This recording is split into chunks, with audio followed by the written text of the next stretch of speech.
NCP कार्यकारिणी की दिल्ली में बैठक शुरू हो चुकी है। शरद पवार पहुंच चुके हैं, सुप्रिया सुले इसमें मौजूद हैं और अब देखना यह होगा कि इसमें क्या प्रस्ताव पास होते हैं। तो शरद पवार ने जैसे ही अजीत पवार अलग हुए थे, टूट हुई थी, उसके बाद दिल्ली में एनसीपी कार्यकारिणी की बैठक का ऐलान किया था और आज इस बैठक के लिए सभी एनसीपी के नेता यहां पर पहुंच चुके हैं। लेकिन इससे एक बात और तय होगी कि वो कौन से नेता हैं जो अजीत पवार के साथ हैं और कौन शरद पवार के साथ। लेकिन कार्यकारिणी की बैठक इस समय शुरू हो चुकी है। वर्किंग कमेटी की यह बैठक है। इसमें जिस तरह से अजीत पवार गुट ने शरद पवार को अध्यक्ष पद से हटाया है, उस पर भी चर्चा होगी। जो लोग अजीत पवार के साथ गए हैं उन पर क्या कार्रवाई की जाए, इस पर चर्चा होगी। कई सारे प्रस्ताव लाए जाएंगे। अशोक सिंघल हमारे संवाददाता हमारे साथ। अशोक, इस कार्यकारिणी में क्या क्या होगा?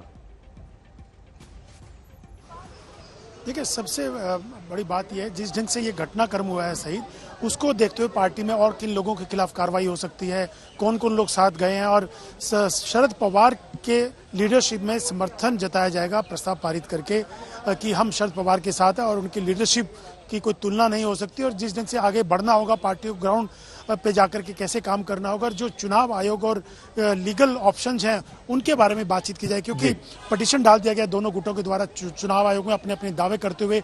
और शरद पवार गुट ने भी किन किन लोगों के खिलाफ कार्रवाई की है वो सब डिटेल्स वहां दे दी गई और क्या लीगल ऑप्शंस है, कानूनी लड़ाई कैसे लड़ी जाएगी और जमीनी तौर पर पार्टी कैसे आगे बढ़ेगी, ये तमाम चीजें इस बैठक में चर्चा की जाएगी। और क्योंकि अजीत पवार की ओर से कहा, गुट की तरफ से कहा गया कि शरद पवार अब राष्ट्रीय अध्यक्ष नहीं है, अजीत पवार राष्ट्रीय अध्यक्ष हैं, प्रफुल्ल पटेल ने राष्ट्रीय कार्यकारिणी की बैठक बुलाई थी।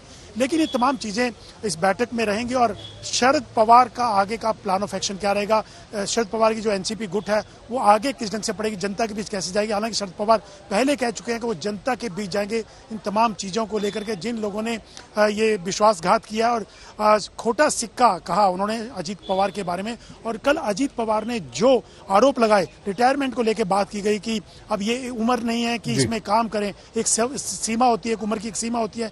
58 साल में स्टेट के कर्मचारी और 60 साल में आईएएस आईपीएस रिटायर हो जाते हैं, वो कब तक ये चलेंगे। तमाम टारगेट किए गए थे शरद पवार को लेकर के, जिसका जवाब सुप्रिया सुले ने दिया था। और आज जो है कार्यकारिणी की बैठक में इन तमाम चीजों को लेकर भी कोई प्रस्ताव पारित किया जा सकता है और शरद पवार के लीडरशिप को आगे बढ़ाते हुए उनमें आस्था व्यक्त की जा सकती है। और कहा जाएगा कि एनसीपी हमारी ओरिजिनल एनसीपी है और शरद पवार ने एनसीपी की शुरुआत की थी और जनता एनसीपी के साथ है। पूरी महाराष्ट्र के लोग ही नहीं, पूरे जहां जहां एनसीपी का काडर है वो सब शरद पवार के साथ है।